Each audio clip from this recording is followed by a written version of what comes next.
বোলপুর মকরমপুরে রাস্তার কাজের মাঝে বিদ্যুৎ বিভ্রাট, ক্ষতিগ্রস্ত বহু পরিবার। বোলপুরের মকরমপুরে দীর্ঘদিন ধরে চলা রাস্তা তৈরির কাজের মাঝে বাধা দেখা দিয়েছে। পাইপলাইনের কাজ চলাকালীন রাস্তা কেটে বিদ্যুতের তার সরিয়ে রাখা হয়েছে মাটির উপরে। এই কাজ চলতে চলতেই বিদ্যুতের নতুন সংযোগ দেওয়ার প্রক্রিয়াও শুরু হয়েছে বিদ্যুৎ দপ্তরের, কিন্তু সংযোগে একাধিক ভুলের কারণে প্রায় 10 থেকে 15টি বাড়িতে বিদ্যুতের মিটারে আগুন ধরে যায় এবং অনেক বিদ্যুৎ চালিত যন্ত্রাংশ নষ্টও হয়ে যায়। লক্ষাধিক টাকার ক্ষয়ক্ষতি হয়েছে সাধারণ মানুষের। এই ঘটনায় সাধারণ মানুষ ক্ষুব্ধ হয়ে রাস্তায় নেমে প্রতিবাদ জানান। ক্ষয়ক্ষতির পরিমাণ ব্যাপক হওয়ার কারণে মানুষের প্রশ্নচিহ্ন, এই দায় কে নেবে? যদিও বিদ্যুৎ দপ্তরের পক্ষ থেকে কোনো প্রতিক্রিয়া পাওয়া যায়নি, তবে বোলপুর পৌরসভা থেকে বেশ কিছু আধিকারিক পাঠিয়ে খোঁজ খবর নেওয়া চলছে মকরমপুর এলাকায়। পরিস্থিতি পর্যবেক্ষণ করা হচ্ছে এবং ভবিষ্যতে যাতে কোনো ধরনের ঘটনা না ঘটে তার নজরদারিও আশ্বাস দেওয়া হয়েছে পৌরসভার তরফ থেকে। সাধারণ মানুষের দাবি, উন্নয়নের কাজ হোক, তবে তার জন্য যেন কোনো সাধারণ মানুষের বিপদ না আসে।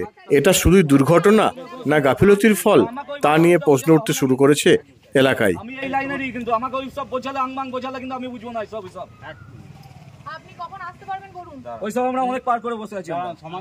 আমাদের এখানে সামনে যে রাস্তার কাজটা যেটা চলছে পিডব্লিউডি রোডস এর, তো হ্যাঁ কাজ চলছে। এখন তো ইলেকট্রিক লাইট গুলো সব চেঞ্জেস হচ্ছে।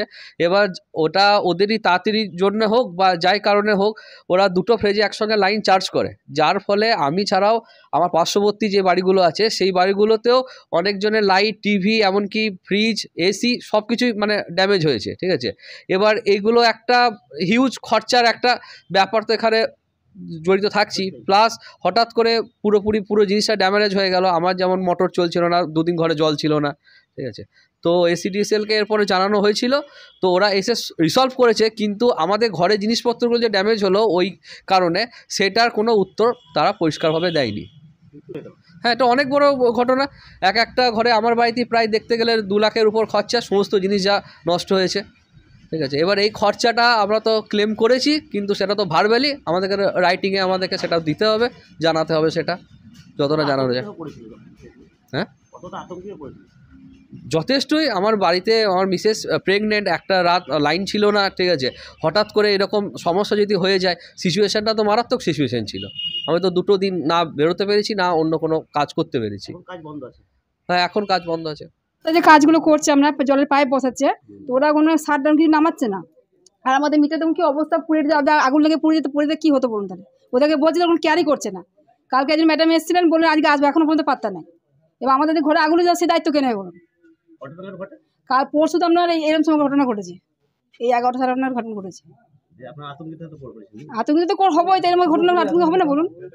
যে কোনো লোকই আতঙ্কিত হবে। ওদেরকে জানিয়েছিলাম বলতে, আমরা ওদেরকে যখন দেখি ওদেরকে বললাম কাজ বন্ধ করো, তোরা বললো আমাদেরকে বলে লাভ নাই, আপনার ইলেকট্রিক অফিসে খবর দিন। ইলেকট্রিক বললাম, তোরা কেউ আসেই নাই। যে কালকে একজন ম্যাডাম এসেছিলেন, নাম জানি না ম্যাডামের, উনি এসেছিলেন, উনি বললেন আমি আমার উপর মহলে ম্যাডামকে নিয়ে আসবো, আমি আপনাদের বোঝাতে পারছেন, তো উনি এখনো পর্যন্ত আসেন। দেখুন, আমি রাস্তার কাটিং হচ্ছে পাইপলাইনের জন্য, পৌরসভা থেকেই এই পাইপলাইনের আছে।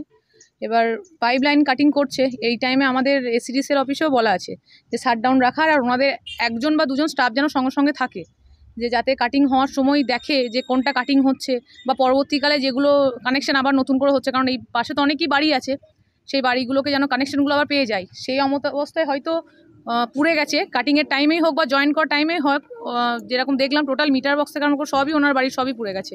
এটা একবার এসিডিসিএলকে আমি ফোন করেছি ওনাদেরকে, ওনারা আসুক, কথা বলুক যে কী কারণে হয়েছে, কিছু কারণ তো হয়েছে।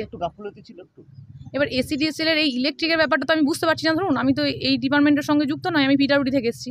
তো ওনাদের আমি ওই এসিডিসিএলকে জানিয়েছি যে কী কারণে হয়েছে বা কী কারণে কাটিং হয়েছে না কী কারণে, ওনারা টোটালটা এসে বলুন। এখানে সবাই আছেন, কারোর অসুবিধা করে আমরা কোনো কাজ করতে চাই না, আর করবো না। সবাই থাকবে, জনসমক্ষে সবাই বলবে যে কী কারণে হয়েছে, কেন হয়েছে, এখনই কেন এটা হলো, সেটা ওনারা দেখবেন, দেখে তারপরে বিচার করে বলবেন ওনারা। কাজটা বন্ধ করেছে কারণ কালকে একটা এখানে ইনসিডেন্ট ঘটে গেছে, সেটা আমাদের চেয়ারম্যান ম্যাডাম পর্ণা ঘোষ জেনেছেন।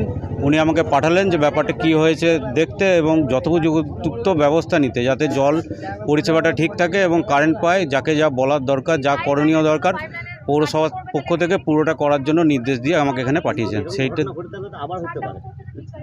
সেটা যাতে আগামী দিনে না ঘটে সেই জন্যই তো পাঠিয়েছেন। পুরো ডিটেলস রিপোর্টটা গিয়ে দেবো, উনি এই জন্যই পাঠিয়েছেন যাতে কোনো এলাকাবাসীর অসুবিধা না হয়, সেই জন্যই আমাকে এখানে পাঠিয়েছেন।